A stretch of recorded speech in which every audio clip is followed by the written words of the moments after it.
I keep messing up existential. Existential. What the f? Hello everyone. Welcome back to my series, The Language of Beauty, where I take you all on a deep dive in our existential search for what makes life beautiful. I realized that I did not introduce myself in the last video, and that is a mistake that I aim to rectify.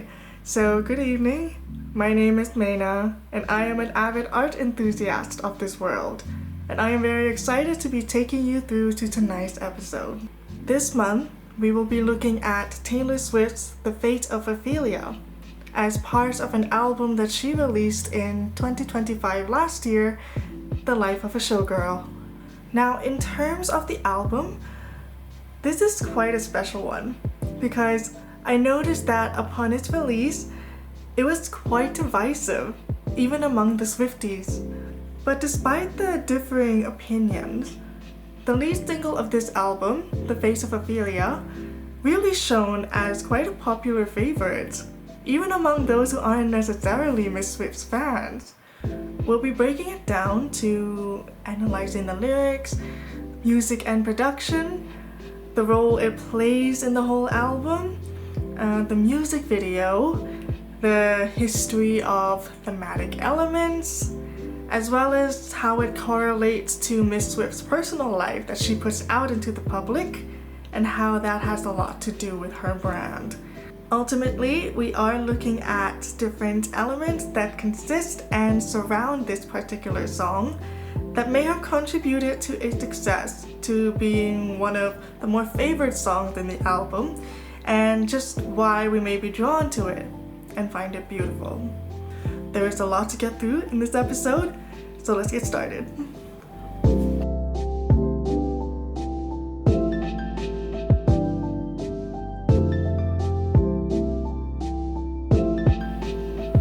Firstly, we cannot begin analyzing the single without getting the whole context of the album, The Life of a Showgirl. Because once we know what this whole album is about, we'll begin to know what role the single plays in it.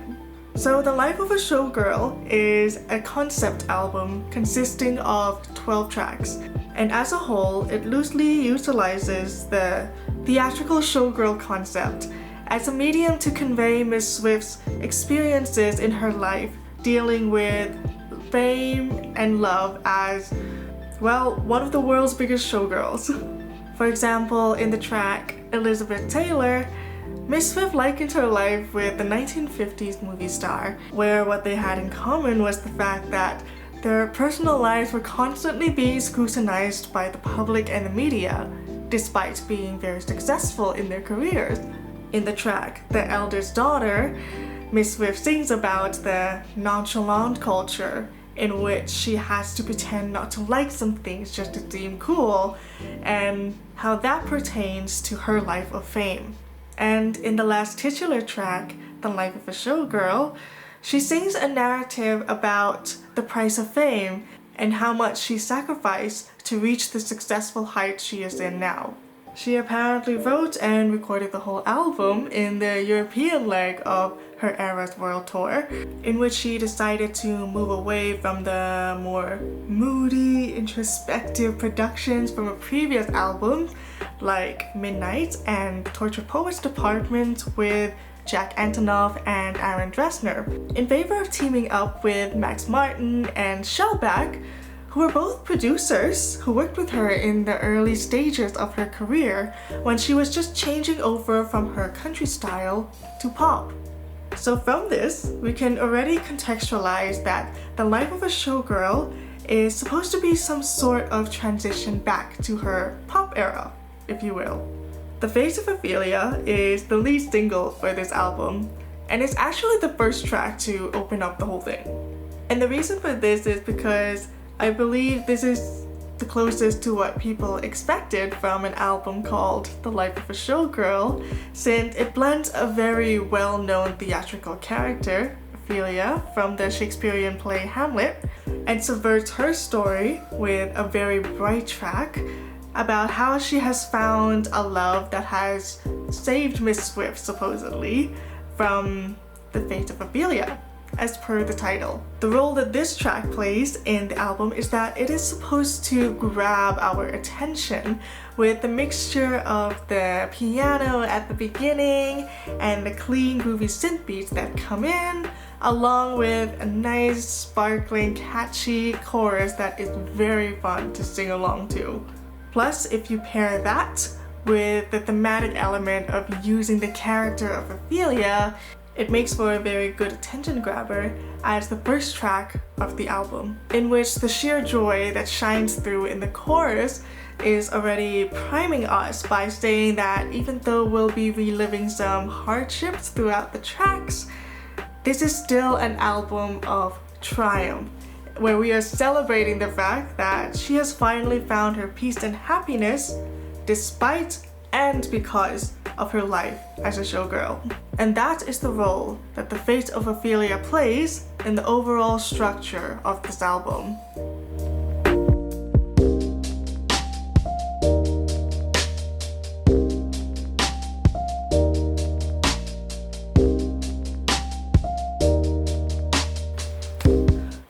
Whew, okay, here comes my favorite part. Diving into the lyrics. Obviously, Miss Swift has made her career about singing of love and heartbreak. So the topic of this song is nothing new from what we would expect from her. But in this particular track, she is celebrating the fact that she might have found the one. And so she's utilizing a Shakespearean reference to represent that, but through subverting Ophelia's story. And thankfully it's pretty straightforward, so I'll try and make this quick so this doesn't turn into me making a mountain out of a molehill thing. First verse, I heard you calling on the megaphone, you wanna see me all alone, as legend has it you are quite the pyro, you light the match to watch it blow. The verse is pretty straightforward.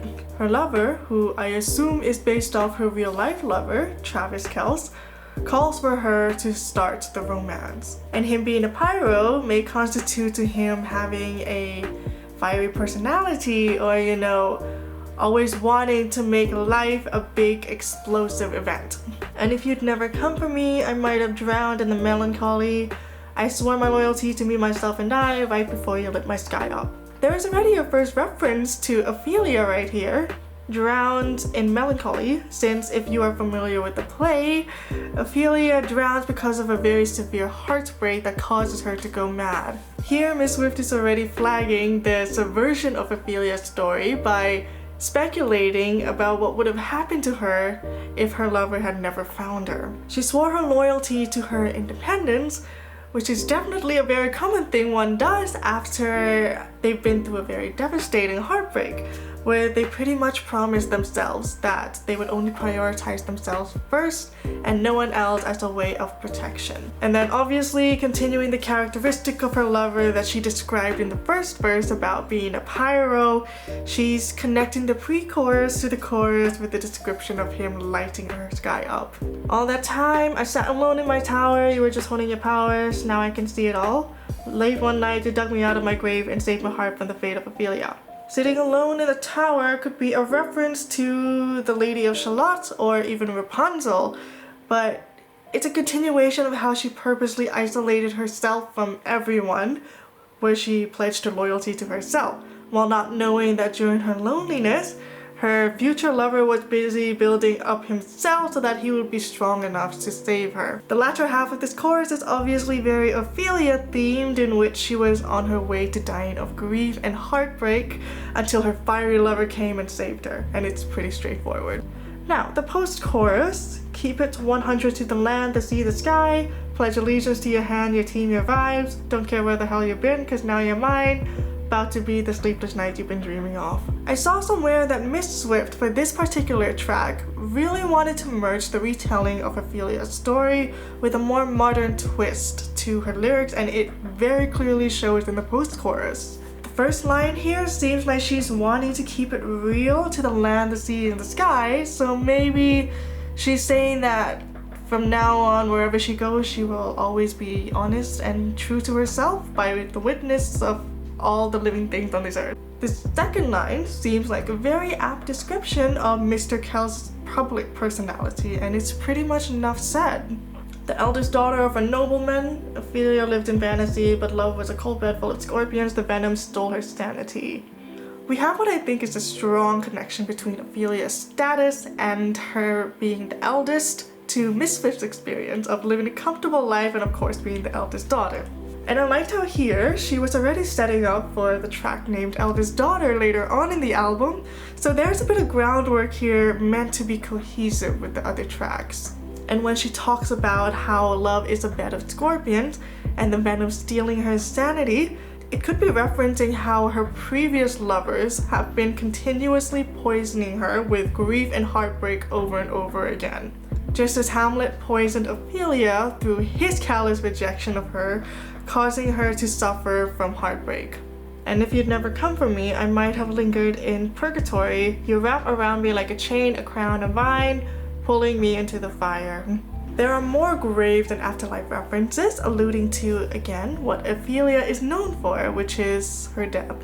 What's interesting is her usage of chain, crown, and vine, and from what I could find, apparently these are garlands that are usually associated with Ophelia's death. And then of course, to keep the cohesiveness of the fiery personality of the lover, there's a mention of being pulled into the fire. Finally, we have the bridge.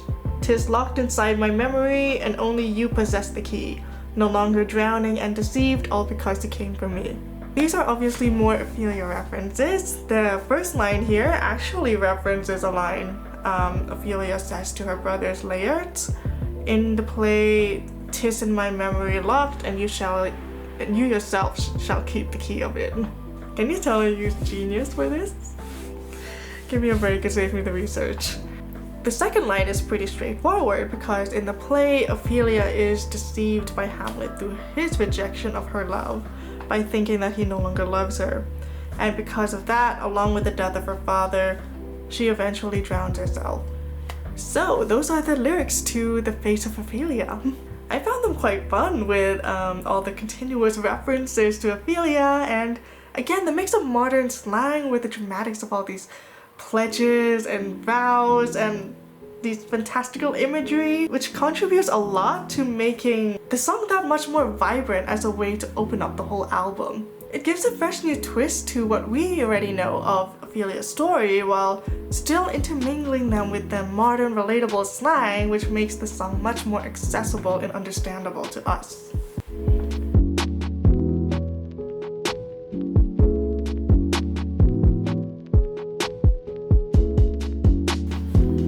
In terms of the music production, The Fate of Ophelia is considered quite punchy with its very frenetic synthetic beat, and one thing that really stood out to me was actually the usage of the layered vocals throughout the song. So we start off with a nice piano riff at the introduction of the song to a syncopated beat before it transitions straight into the synth beats, which pretty much stays for the entirety of the song. We got layered vocals, a very balanced weight on the instrumentations of the track, in which not one instrument seems a bit louder than the others. And on top of that, of course, is the very, very catchy melody of the chorus. It's a very clean synth pop arrangement where, to me, it doesn't seem like her previous works with Martin and Shellback, like her Reputation album, where the production seemed to take priority over the songwriting. With this song, especially since it is the introductory track of the whole album, I find that I am able to appreciate the lyricism and the melody a bit better since the production arrangement was not too heavy on the senses and allowed a bit more space for Miss Swift's songwriting to shine. The arrangement of the song goes so well with the melody in the chorus since it really picks up into a nice, smooth, bright synth arrangement which gets stuck in your head even after only one listen. Like I said before, it is considered a very clean synth pop production with an elegant, joyful chorus before it ends again with the gentle piano riff at the very end of the song. Now, the music video really drives home that triumphant vibe which I think Taylor Swift was going for with the Life of a Showgirl album. Watching it for the first time felt like something out of a movie. I don't even know where to start. Let's go through it via the concepts.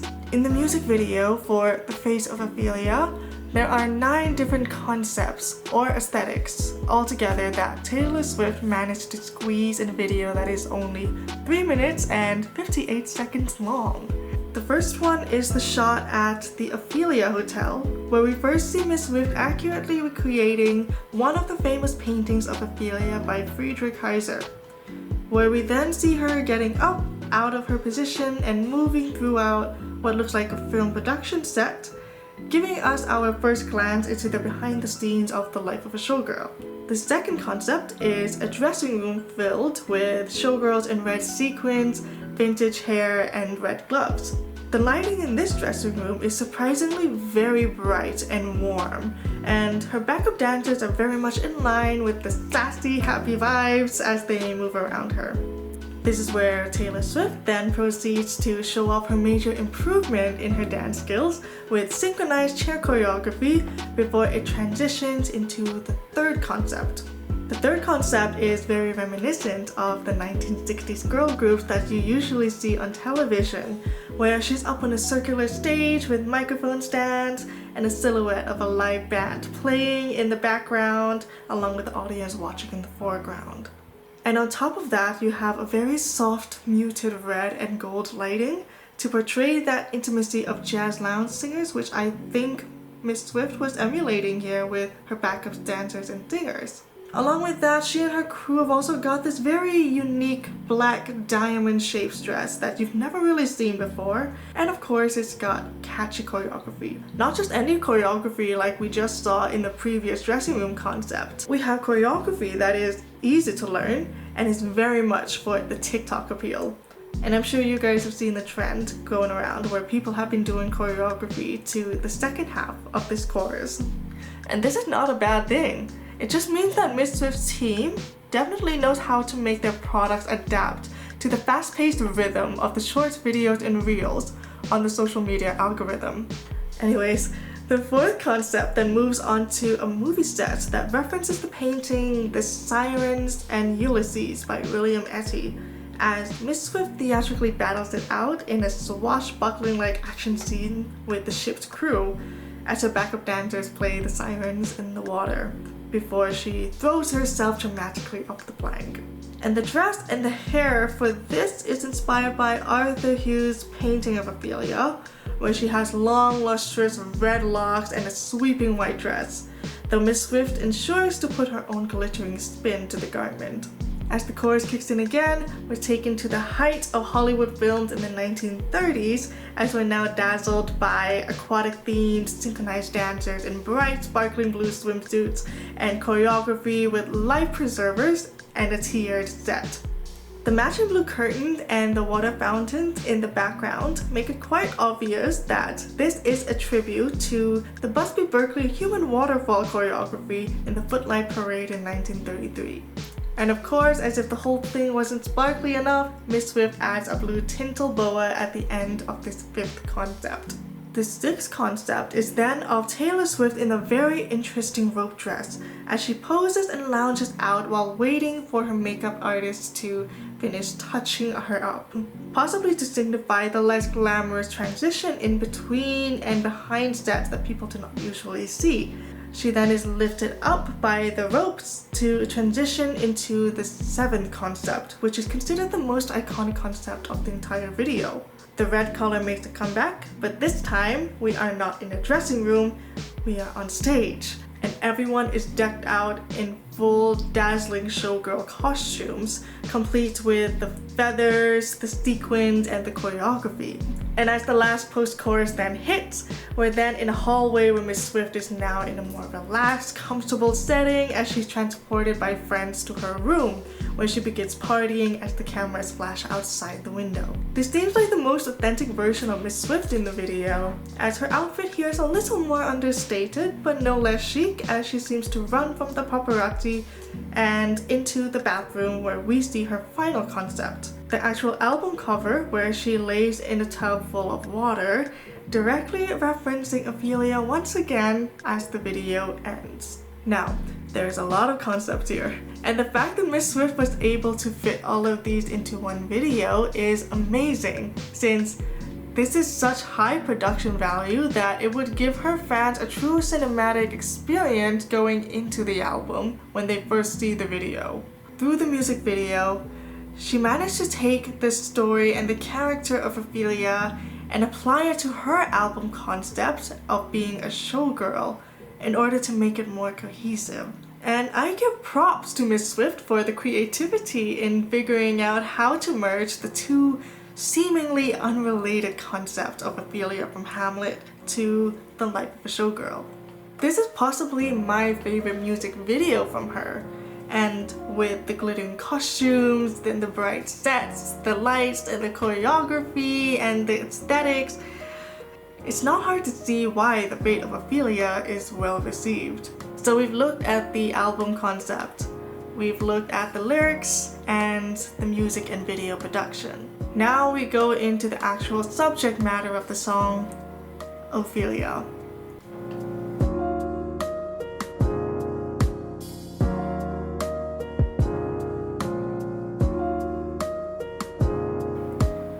Ophelia, as you all know, is one of many tragic figures in Shakespeare's play.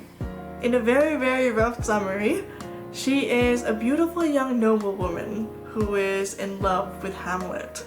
But unfortunately, she gets caught up and ultimately used in the crossfires of all the deceit and murders that were happening around her.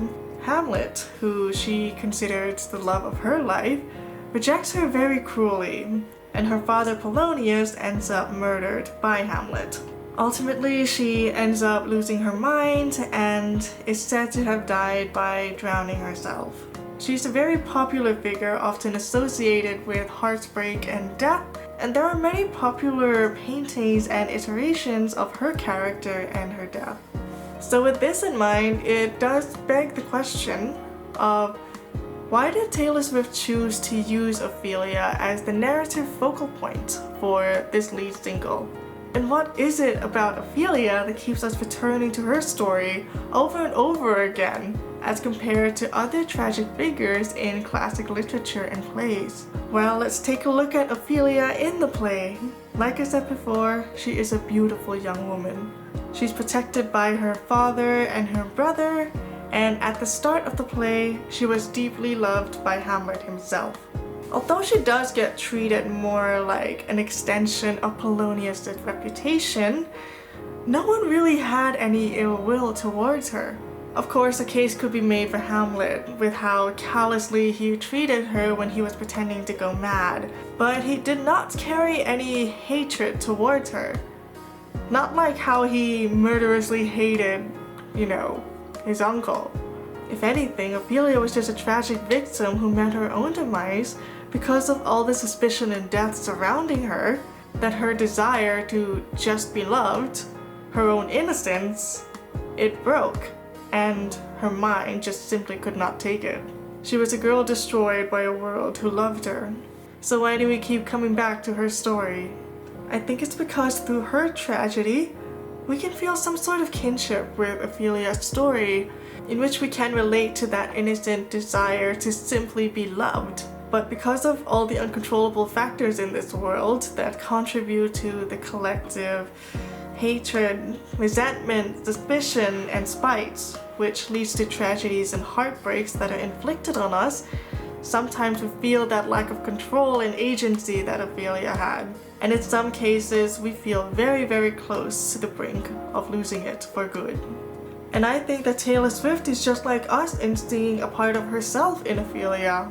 Of course, as a celebrity, there are the pressures of the people around her.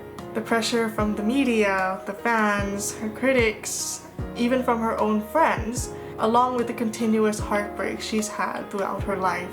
Therefore, it makes sense that she chose Ophelia as a character to build her song around. And Miss Swift is known for her tendencies to write about popular tragic figures and subvert them by giving them the happy ending that she wished they would have had. And so she made the choice to do the same for Ophelia by contrasting her tragic stories to Miss Swift's real romance. Classic plays and classic literatures are classics for a reason, and celebrities especially are not immune to the timelessness of the works that came before us.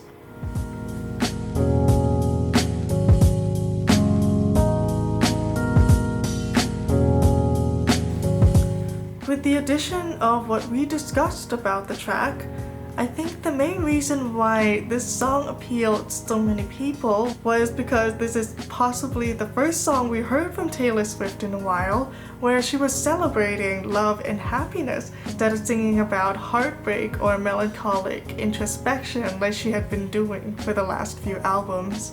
And what I think is really true, especially for singers that write their own songs, is that whenever they've lived or experienced a particular extreme emotion or feeling, you can hear it come out through their songs as compared to the songs when their hearts are just not in it. And I think that really shines through in The Face of Ophelia, especially with its constant references to characteristics shared by Mr. Kels, whom she has found contentment with. And if there is one thing that people can agree on, it's that we can connect through shared experiences, and listening to The Face of Ophelia and being able to feel that triumphant love behind it is an experience that I hope we'll all be able to get one day. Unfortunately, we have now come to the conclusion of this video, but that does not mean our discussion has to stop here. If you feel like there is something you have to say about The Face of Ophelia, whether you love it or you hate it or are completely indifferent to it, let us know in the comments below. We'd love to know what you guys think. I would especially love to hear your thoughts on it. We are all in this journey after all. I'll see you in April for our next date, and maybe next month we'll talk a little bit about the future together. Bye!